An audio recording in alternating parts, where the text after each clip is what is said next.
शुरू करते हैं सवाल नंबर 11 से। क्या कहता है ये, एक समांतर श्रेणी का पीवां पद Q और Qवां पद P है तो उसका Nवां पद क्या होगा। तो हिंदी या इंग्लिश किसी में एक में इसको देख लेते हैं। ये हैं इसके चारों ऑप्शंस। अब इसका सॉल्यूशन हम देखते हैं कैसे होता है। समांतर श्रेणी या AP का Nवां टर्म क्या होता है, Tn is equal to A plus N-1 into D. उसने यहाँ पे हमें दो बातें कही। एक बात कही है उसने कि पीवां पद उसका Q होगा।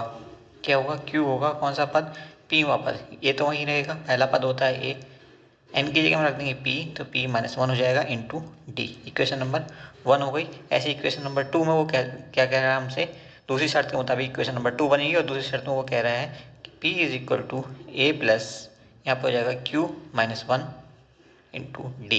Equation number 2। पहली और दूसरी इक्वेशन को हम अगर सॉल्व कर लें तो हमें क्या मिल जाएगा, यहाँ पे देखिए Q minus P is equal to, ये कट जाएंगे, यहाँ पे से क्या मिलेगा हमें, P minus Q into D, और यहाँ से हम डी की वैल्यू निकालेंगे तो ये हो जाएगा -1। क्लियर। अब हम ए की वैल्यू निकाल लेते हैं किसी भी एक इक्वेशन में, या तो इसमें या इसमें। इस वैल्यू को रखेंगे डी की वैल्यू को और हम ए की वैल्यू निकाल लेंगे। ये लिए हमने इक्वेशन नंबर 2 और इसमें हम रख देंगे डी इज इक्वल टू -1, तो हमें क्या मिलेगा, ये आ गई हमारी ए की वैल्यू फाइनली। और यहाँ से ए की वैल्यू मिल गई है हमें, इसके अलावा डी की वैल्यू ऑलरेडी मिल चुकी है। और डी की वैल्यू से हम वापस चलते हैं अपने पुराने इक्वेशन में। ठीक है, यहाँ पे हम एनवां टर्म निकालेंगे तो फिर से हमें पता है कि एनवां टर्म होता है is equal to A plus N-1 into D. तो यहाँ पे ए की वैल्यू हम रख देंगे, क्या है ए की वैल्यू, ये P प्लस Q-1 और N-1 की जगह ऐसे ही रखा देंगे N-1 इंटू डी की वैल्यू -1 रख देंगे। ठीक है, होल्ड ऑन। तो फाइनली हमें क्या मिला, ये हमें मिला P प्लस Q-1 और यहाँ पर आया -N+1, +1 से -1 कैंसिल हो जाएगा और हमें मिलेगा P प्लस Q-N। ये हमारी वैल्यू आ गई एनवें टर्म की। ठीक है, तो यही हमारा आंसर होगा। देखते हैं कौन से ऑप्शन में हमें ये मिलता है। ये हमें दिया है ऑप्शन बी में, तो ऑप्शन बी हमारा राइट आंसर हो जाएगा। ये रहा आपका ऑप्शन बी। तो ऑप्शन बी टिक कर देते हैं, आगे बढ़ते हैं सवाल नंबर 12 पे। अब देखिए सवाल नंबर 12 क्या कहता है हमसे, द पॉइंट्स 3a 0, दूसरा क्या है 0 3b और तीसरा है a और 2b। ये कोऑर्डिनेट्स दिए हुए हैं अलग अलग पॉइंट्स के, 3 पॉइंट्स हैं कोई ये। तो इसमें 4 ऑप्शन दिए हैं कि क्या एक ही स्ट्रेट लाइन पे लाई कर रहा है या फिर अलग अलग पोजीशन है। देखिए 3-4 ऑप्शन आप देख सकते हैं यहाँ पे। और पहले हम सॉल्व कर लेते हैं, फिर ऑप्शन टिक करते हैं कौन सा सही होगा। पहले हम 3 पॉइंट्स ले लेते हैं। तो ये रहा आपका एक्स एक्सिस, ये रहा आपका वाई एक्सिस, और इस पर हमने ले लिए ये कोई ए बी लाइन ले ली है। अब देखिए यहाँ पे पी पॉइंट के जो कोऑर्डिनेट्स वो क्या होंगे, 3a और 0 हो जाएंगे, और इसके क्या हो जाएंगे, इसका हो जाएगा आपका 0 और 3b हो जाएगा। और यहाँ पे कोई पॉइंट है, सपोज ये पॉइंट C है और इसके जो कोऑर्डिनेट्स हैं वो है a और b, I think so, let me check once more. ये ना, सॉरी ये है 2b, a और 2b। ठीक है, अब चलते हैं इसके ऑप्शंस पे। पहले ऑप्शन में कहता है कि क्या ये एक ही लाइन पे हैं तीनों पॉइंट्स। ठीक है, अभी देखने में तो ये लग रहे हैं कि एक ही लाइन पे हैं ये, लेकिन आगे कहता है कि बी ऑप्शन में कि फॉर्म से ट्राइंगल बनाते हैं। सी में कहता है फॉर्म से एन इक्विलैटरल ट्राइंगल सम त्रिभुज बनाते हैं जिसकी तीनों भुजाएं बराबर हों। और चौथा पॉइंट कहता है, ऑप्शन कहता है फॉर्म से स्ट्रेट एंगल ट्राइंगल। ठीक है, तो चलिए देख लेते हैं। अगर ये एंगल कोई सा ट्राइंगल बना रहा है तब तो उस ट्राइंगल का जो एरिया है वो कुछ ना कुछ होना चाहिए। अगर नहीं है, 0 आ रहा है एरिया, इसका मतलब वो पहला ऑप्शन हमारा सही होगा। सबसे पहले हम ट्राइंगल का एरिया निकालने का फार्मूला लिख लेते हैं। तो ये फार्मूला होता है आपका 1/2 x1 y2 minus y3 plus x2 y2 minus y3 plus x3 y1 minus y2। ठीक है। अब सपोज ये जो आपका पहला पॉइंट है बी, इसके जो कोऑर्डिनेट्स हैं उनको हम कह देते हैं कि ये x1 है और ये y1 है। ऐसे इसको हम कह सकते हैं कि ये x2 है और y2 है, और ये तीसरा जो पॉइंट है उसके जो कोऑर्डिनेट्स हैं उनको हम कह सकते हैं कि ये x3 और y3 हैं। ठीक है, कोई भी आप मान सकते हो, उल्टा भी मान सकते हो, कोई दिक्कत नहीं, आंसर वहीं का वहीं रहेगा, उससे कोई फर्क नहीं पड़ने वाला। अब इसमें वैल्यूज़ पुट कर देते हैं तो ये आ जाएगा 1/2। x1 क्या है हमारे पास 3a, हम रख देते हैं। y2 क्या है, y2 इज़ 2b, ठीक है, 2b माइनस y3 क्या है 3b, ठीक है, प्लस x2 देखिए क्या है a है, x2 इज़ a, y2 क्या है, y2 is this 2b and y3 is, sorry थोड़ा गलत लिखा गया, y3 माइनस y1 होगा, ठीक है, y3 माइनस y1, बाकी सब सही है। तो यहाँ पे y3 देखिए क्या है, y3 इज़ 3b, तो हम यहाँ पे 3b लिख देंगे और उसके बाद माइनस y1 इज़ 0, तो यहाँ पे 0 लिख देंगे। ऐसे ही हम x3 के लिए लिखेंगे तो x3 तो ऑलरेडी 0 है, तो उसके आगे सब कुछ 0 हो जाएगा। ठीक है, आगे बढ़ते हैं, इसको थोड़ा सा आगे लेके चलते हैं। अब देखिए क्या मिलेगा हमें यहाँ से, 1/2 तो एज इट इज़ रहेगा, यहाँ पे ये है 3a और यहाँ से क्या आ जाएगा माइनस का b। ठीक है, इसके अलावा यहाँ पे आया आपका 3ab, तो ये क्या हो गया -3ab। थोड़ा और आगे बढ़ते हैं तो 1/2 -3ab और प्लस का 3ab, ये इससे कट जाएगा पूरी तरह से, तो अल्टीमेटली हमें क्या मिलेगा 0। इसका मतलब यहाँ ट्राइंगल नहीं बनेगा और ये तीनों जो पॉइंट्स हैं वो एक ही लाइन में होंगे। इसका मतलब पहला ऑप्शन आपका सही है, ऑप्शन ए इज राइट। तो यहाँ पे टिक कर देते हैं पहला ऑप्शन। हम चलते हैं सवाल नंबर 13 पे। देखिए सवाल नंबर 13 क्या कहता है, if the coordinates of 2 points A and B are 3 and 4 and B का क्या है 5 and 2 respectively, find the coordinates of any point if PA is equal to PB and area of angle triangle PAB is 10। ठीक है, तो कुछ इस ढंग से है, ये आपका ए पॉइंट है, ये आपका बी पॉइंट है और यहाँ पे आपका पी पॉइंट है। तो आपको कहा गया है P A is equal to P B, मतलब ये साइड और ये साइड तो है बराबर, और ट्राइंगल का जो एरिया दिया हुआ है वो कितना दिया हुआ है, वो दिया हुआ है 10। तो फिर से ट्राइंगल की एरिया वाला फार्मूला लगाएंगे और इस सवाल को करेंगे। ये हमने formula area of triangle that is 1/2 x1 y2 minus y3 plus x2, और आगे जाकर के आप जानते ही हो, ज़्यादा इसको डिटेल में पढ़ेंगे तो टाइम वेस्ट होगा। ठीक है, अब इसकी वैल्यूज़ हम रख लेते हैं। डायग्राम आप ये देख रहे हैं, तो यहाँ पे पॉइंट ए के जो कोऑर्डिनेट्स हैं वो 3 और 4 हैं, इसको हम मान लेते हैं x1 y1 ये है और ये x2 y2, पी के जो कोऑर्डिनेट्स हैं इनको हम कह रहे हैं x2 y2, ये हमने माने x और y। ठीक है, ऐसे ही इसके हैं बी के, तो इसको हम मान लेते हैं x3 y3। आप कुछ भी मान सकते हो तीनों में से, कहीं से भी आप किसी को भी x1 y1 मान सकते हो और वहाँ से शुरुआत करके अकॉर्डिंगली नंबर कोऑर्डिनेट्स असाइन कर सकते हो। ठीक है, तो यहाँ पे वैल्यूज रख देते हैं। x1 हमने माना है इसको 3 को, और यहाँ पे y2 माइनस y3 देखिए, y2 क्या होगा y3 क्या होगा -2, यानी कि ये हो जाएगा प्लस का 2, प्लस x2 की वैल्यू ऐसे रखेंगे और x3 की, बाकी सारी वैल्यूज भी हम पुट कर लेते हैं और आगे बढ़ते हैं। ये सारी वैल्यूज हमने यहाँ पे प्लेस कर दी हैं, तो अल्टीमेटली हमें यहाँ से मिल जाएगा 1/2 और ब्रैकेट में यहाँ पे मिलेगा हमें माइनस का 2y और माइनस का 6x और प्लस का 26, ये मिला हमें। ठीक है, इसको अलग कर दीजिए आप ऐसे करके, यहाँ से हमें ये मिला। अब इसको आप जानते हो कि ये हमें दिया है 10 के बराबर, तो 10 इज इक्वल टू दिस 1/2 और ब्रैकेट एज इट इज रख देंगे 2y माइनस 6y प्लस 26। ठीक है, अब इसको आप देखिए और इसको यहाँ पे आप देखेंगे, तो अगर इसमें हम ये वैल्यूज़ रख दें, कौन कौन सी वैल्यूज़ हम यहाँ पे रखें ताकि ये सेटिस्फाई हो जाए ये इक्वेशन। पहले हम ऑप्शन ए चेक करते हैं। ऑप्शन ए में हमें दिया क्या है, ऑप्शन ए में हमें दिए हैं कोऑर्डिनेट्स की वैल्यू 7 और 2। ये दोनों वैल्यूज़ अगर आप x की जगह 7 रखो, y की जगह 2, तो इस इक्वेशन में रखते ही ये इक्वेशन सेटिस्फाई हो जाएगी। इसका मतलब हमारा पहला ऑप्शन जो है ऑप्शन ए वो सही हो जाएगा, तो उसको हम टिक कर देते हैं और आगे बढ़ते हैं।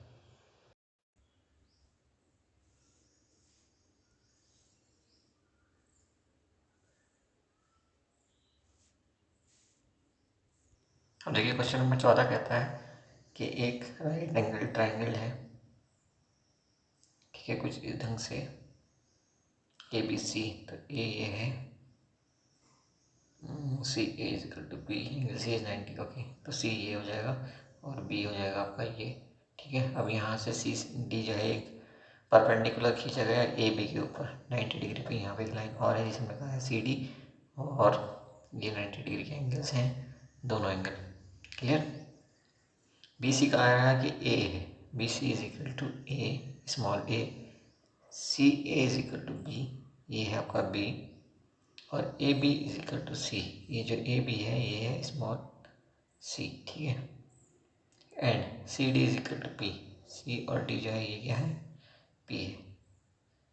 सी डी ऐसे करके दिखाई हमने, ठीक है। तो ये है आपका पी के बराबर।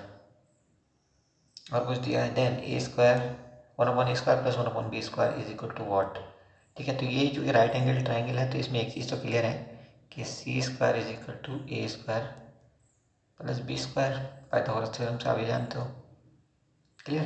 तो इसका हम इस्तेमाल करेंगे आगे जा करके।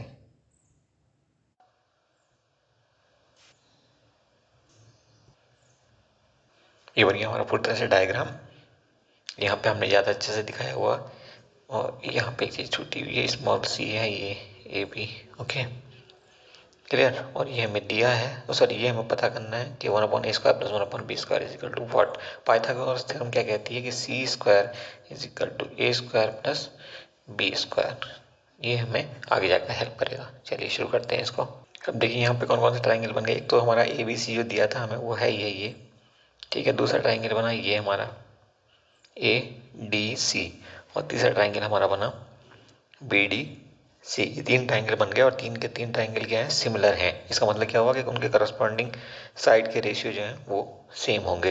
इसका मतलब ये हुआ कि अगर हम दो एंगल ट्राइंगल करके ले लें तो हम कुछ इस ढंग से देख सकते हैं। पहले हम ले लेते हैं ट्राइंगल ADC नंबर 1 पे हमने लिया triangle ADC and triangle ABC, ठीक है। अब इन दोनों से हमें क्या मिल जा रहा है, इन दोनों से हमें मिल जाएगा B/C, यानी कि this upon this side is equal to P/A, ठीक है।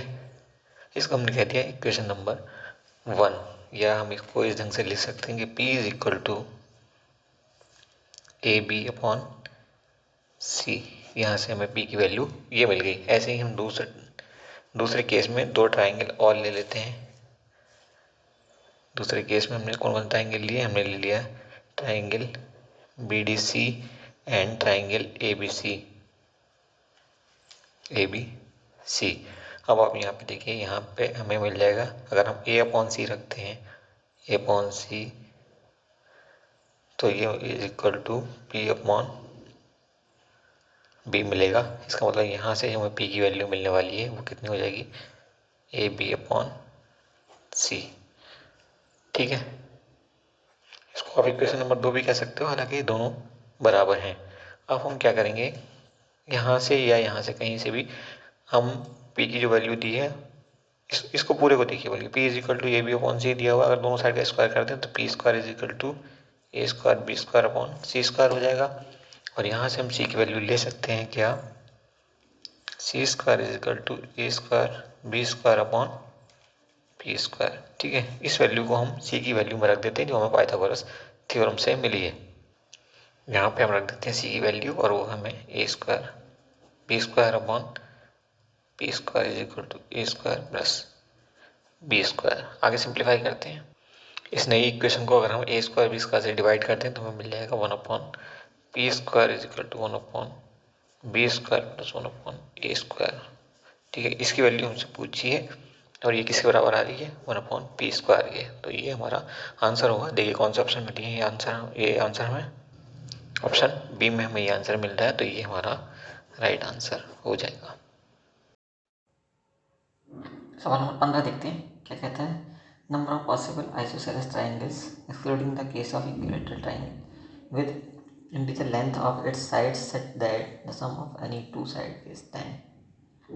ठीक है, ऐसे कितने ट्राइंगल्स बन सकते हैं जिनके दो साइड्स का एडिशन योग 10 हो। देखिए कौन कौन से पॉसिबल ट्राइंगल हो सकते हैं आपका। अगर पहली साइड हो 9, दूसरी 1, तीसरी भी 1, क्योंकि दो बराबर होंगे, ठीक है। दूसरी अगर 8 हो जाए तो ये हो जाएगी 2, तो ये भी हो जाएगी 2। तीसरी अगर 7 हो जाए, सॉरी पहले 7 हो जाए तो ये हो जाएगी 3, तो ये भी हो जाएगी 3। उसके बाद 6 हो जाए तो ये हो जाएगी 4, सॉरी, और ये भी हो जाएगी 4। ये अगर 5 हो जाए तो ये भी हो जाएगी 5, और फिर ये भी हो जाएगी 5। तो ये तो इक्विलेटरल ट्रायंगल हो गया, इसको तो आप काउंट नहीं करेंगे। लेकिन अगर 6 हो गई, सॉरी 5, 4 हो गई, तो 4 के बाद ये कितनी हो जाएगी, ये हो जाएगी 6, तो ये भी हो जाएगी 6। उसके बाद अगर 3 हो गई तो ये कितनी हो जाएगी 7, और ये भी हो जाएगी 7। 2 हो जाएगी तो ये कितनी हो जाएगी 8, और ये कितनी हो जाएगी 8, ठीक है। तो ये सब आपके एक और बचा है, एक वो देख लेते हैं। अगर 1 हो गई तो ये हो जाएगी 9, और तीसरी हो जाएगी 9। तो देखिए एक ये हो गया, एक ये हो गया, एक ये हो गया, 3, 4, 5, 6, 7, 8। 8 ट्रायंगल बनने चाहिए, तो ऑप्शन डी हमारा राइट हो जाएगा। नेक्स्ट क्वेश्चन देखिए। इसमें एक समानांतर चतुर्भुज दिया होगा, समांतर चतुर्भुज, सॉरी, कुछ इस ढंग का होता है ये, ठीक है। ये है ABCD आपका, ठीक। और दो साइड जो इसकी दी हुई है, ये 30 दी हुई है, ये 14 दी हुई है, 14, और ये जो इसका डायगोनल दिया है वो दिया है 40, ठीक है। तो दो ट्राइंगल यहाँ पे बराबर बराबर एरिया के बन रहे हैं। एक कह सकते हैं आप ये ABC है, तो दूसरा आप कह सकते हो कि ADC है। तो एक ट्राइंगल तीनों साइड याद है हमें, तीनों साइड याद है, तो हम आराम से इसका एरिया निकाल सकते हैं। फॉर्मूला क्या होता है, S = A + B + C/2। तो यहाँ से ऐसे में कितना मिल जाएगा, ये हो जाएगा 70 और 14 84/2, 42 एस की वैल्यू आ गई, ठीक है। जब एस की वैल्यू 42 हो गई तो अगला हमारा स्टेप क्या होता है, S × S - A × S - B × S - C, ये हो जाएगा हमारा एरिया ऑफ ए ट्राइंगल, ठीक है। तो यहाँ पे S - A करिए आप, कितना हो जाएगा, A मान लीजिए आप 30 है, तो ऐसे B को आप 40 मान लीजिए और C को मान लीजिए 40, ये जो आपको सही लगे, ठीक है, आप मान सकते हैं ABC की फॉर्म में। आगे हम इसको सॉल्व करेंगे तो देखिए हमें क्या मिलेगा। यहाँ पे वैल्यूज रखने के बाद पहले ट्राइंगल का एरिया हमें मिल जाएगा, फर्स्ट ट्राइंगल का एरिया 168, और ऐसे ही दूसरा ट्राइंगल ये बिल्कुल बराबर है इसके, ये भी 168 का होगा। दोनों को आप ऐड कर दोगे तो 336, ये हो जाएगा हमारा आंसर, और ऑप्शन बी हमारा यहाँ करेक्ट हो जाएगा। अगला सवाल देखिए, 17 नंबर सवाल देखिए। ये टेंजेंट दी है हमें, तो जाहिर सी बात है कि PQ अगर टेंजेंट है और PR भी टेंजेंट है, तो ये दोनों तो बराबर होंगे। क्लियर, अब चूँकि ये दोनों बराबर हो चुकी हैं, तो आप देखिए ये टेंजेंट जब किसी सर्कल के साथ, सर्कल के रेडियस के साथ एंगल बनाएगी, वो कितने का होगा, 90 डिग्री का। तो ये पूरा एंगल 90 का होना चाहिए, ऐसे ये पूरा एंगल भी 90 का होना चाहिए। लेकिन हमें दिया क्या है, ऑलरेडी 60 डिग्री का एंगल यहाँ पे दिया है, तो यहाँ बचा कितना, 60, 90 में से आप माइनस कर दीजिए, तो ये 30 डिग्री का हो गया ये वाला एंगल, ठीक है। और ऐसे ही आप यहाँ पे देखेंगे तो ये अंदर वाला जो एंगल बनेगा, जिसको हमने डिलीट किया है अभी, ये कितना हो जाएगा, 90 - 50, यानी कि 40 डिग्री का एंगल यहाँ पे भी देखेंगे, कितना, 40 डिग्री का एंगल, ठीक। अब आप इसमें देखो, ये जो साइड से बाकी सब कंप्लीट कर रहे हैं, ठीक है। ये साइड, ये सब रेडियस है ना, तो रेडियस तो हर तरफ बराबर होती है। तो OQS में देखो दो साइड बराबर है, और ये कितने डिग्री का एंगल था, 40 डिग्री का। तो S ये यहाँ पे बनेगा, S वाला एंगल ये भी 40 डिग्री का हो जाएगा। और ऐसे ही दूसरी तरफ से देखिएगा आप इस ट्राइंगल को, तो इस ट्राइंगल में क्या होगा, इसमें ये 30 डिग्री का है, तो ये भी तो 30 डिग्री का होगा। तो 30 डिग्री इसमें आप ऐड कर दो, तो एस की वैल्यू कितनी मिलेगी, 40 + 30, यानी कि 70 डिग्री, ऑप्शन डी आपका राइट हो जाएगा। अब अगला सवाल देखिए, यहाँ पे भी ये टेंजेंट बेस्ड सवाल है। एक सर्कल बन रहा है, ये यहाँ पे कोई टेंजेंट बन रही है आपकी, ये है आपका Q पॉइंट, और यहाँ पे P पॉइंट है, और यहाँ पे आपका ये सेंटर है O, ठीक है। ये आपका रेडियस है जो कि 5 सेंटीमीटर का दिया हुआ है, और ये जो लेंथ दी है ये दी है 12 सेंटीमीटर की। आपको पता है कि ये P पॉइंट जो है O के साथ 90 डिग्री पे मिल रहा है, यानी कि OP जो है परपेंडिकुलर है PQ पे, ठीक है। तो ये 90 डिग्री का एंगल बनते ही आपका ये ट्रायंगल कैसा हो गया, राइट एंगल ट्रायंगल हो गया। तो इस केस में जो पी क्यू है वो यानी कि कैसे निकालेंगे, पाइथागोरस थ्योरम से, यानी कि P Q square is equal to 5 का स्क्वायर प्लस 12 का स्क्वायर। क्लियर। तो ये हो जाएगा, सॉरी 12 का स्क्वायर माइनस, एक second,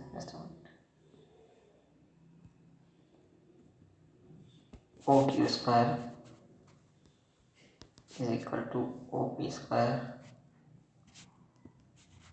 plus P Q square. ठीक है, हमें पी क्यू वैल्यू निकालनी है, तो ये O Q square minus O P square से निकलेगा पी क्यू स्क्वायर। ठीक है, वैल्यूज पुट करोगे तो ये हो जाएगा 119 और ये हो जाएगा पी क्यू स्क्वायर। हमें निकालना है पी क्यू, तो इसका अंडर रूट हो जाएगा 119।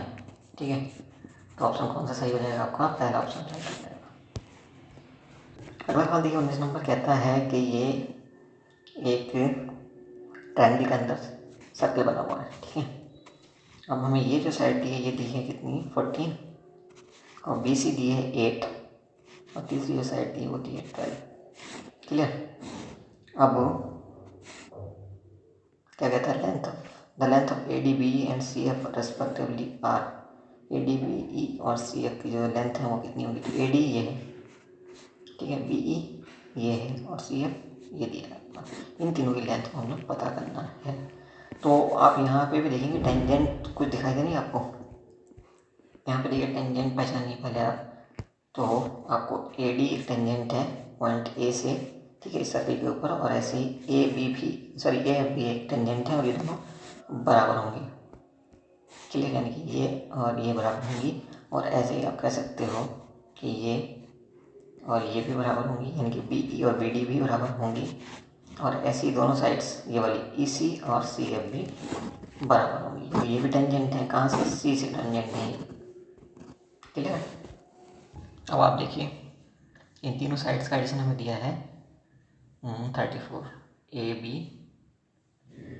Plus B C plus A C is equal to 34, ये हमें दिया है। ए बी को हम कैसे तोड़ सकते हैं, A D plus B D, ऐसे ही बी सी को हम तोड़ेंगे बी ई प्लस ई सी, और ऐसे ही हम तोड़ सकते हैं ए सी को, तो इसमें हो जाएगा A F plus F C या सी एफ। ठीक है, इज इक्वल टू कितना हो रहा है, 34। क्लियर।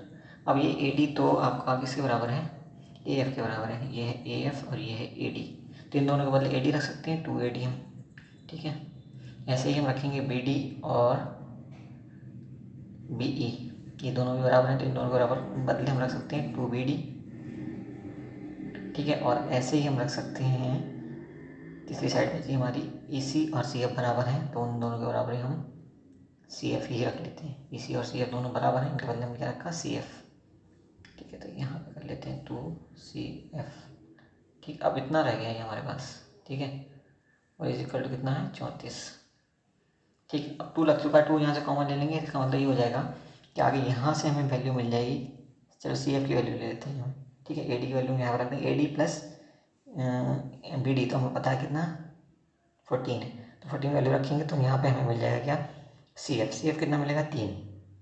ठीक है, अब सी एफ तो आपको पता है कि C F is equal to E C, और ये हमें मिला कितना, 3। ठीक, और ए सी हमारे पास पहले से था, कितना था, ये 12। तो जाहिर सी बात है कि ए एफ हमारे पास कितना रह गया, 12 - 3 यानी कि 9 हमें ए एफ मिल गया। ऐसे ही हम बाकी वैल्यूज़ भी मिल जाएंगी। तो अल्टीमेटली हमारा आंसर क्या आएगा इसमें से, हमारा आंसर हो जाएगा, जस्ट मिनट, सी एफ तो हमें 3 मिला था। ठीक है, तो और सी एफ 3 हो गया है, तो ये ए एफ और ए डी दोनों बराबर हैं, ये दोनों 9 हो जाएंगे। इसका पहला 9 और लास्ट का 3, यानी कि सी ऑप्शन आपको यहाँ पे सही हो जाएगा। अब देखिए 20 नंबर सवाल क्या कहता है, एरिया दिए हैं, 2 ट्राइंगल्स अलग अलग हैं ये। ठीक है, तो ट्राइंगल 1 और ट्राइंगल 2 का एरिया, ये देखिए ये हो गया, और ट्राइंगल 1 ट्राइंगल 2 का ये एरिया हो गया। और अगर हम इनकी करस्पॉन्डिंग साइड यानी कि संगत भुजा कहें, A1 इसकी है तो A1 का स्क्वायर अपॉन A2 इसकी भुजा हो जाएगी, तो A2 का स्क्वायर हम कर सकते हैं। और इसकी अगर मीडियन हम कहें M1 है तो ठीक है, ये हो जाएगा 1 स्क्वायर अपॉन इसकी वैल्यू क्या लेंगे कि m2 है तो ये m2 का स्क्वायर हो जाएगा। ठीक, अब हमें दिया गया एरिया दिया है और m1 m2 हमसे पूछा गया है। सॉरी, स्मॉलर ट्राइंगल की मीडियन दी है। ठीक है, एरिया किसका कम है, 25 को ऊपर रख लो, ठीक है, और 36 को नीचे रख लो, और m1 भी हमें दिया है। अब आगे जाके कह सकते हो कोई 25/36 is equal to m1 is equal to 10 का स्क्वायर यानी 100, और ये क्या है m2 का स्क्वायर। यहाँ से m2 की वैल्यू निकल आएगी, हमें m2 स्क्वायर मिलेगा, और ये कितना होगा 12 सेंटीमीटर। तो ऑप्शन कौन सा सही हो जाएगा आपका, पहला। नेक्स्ट बात देखिए 21 नंबर।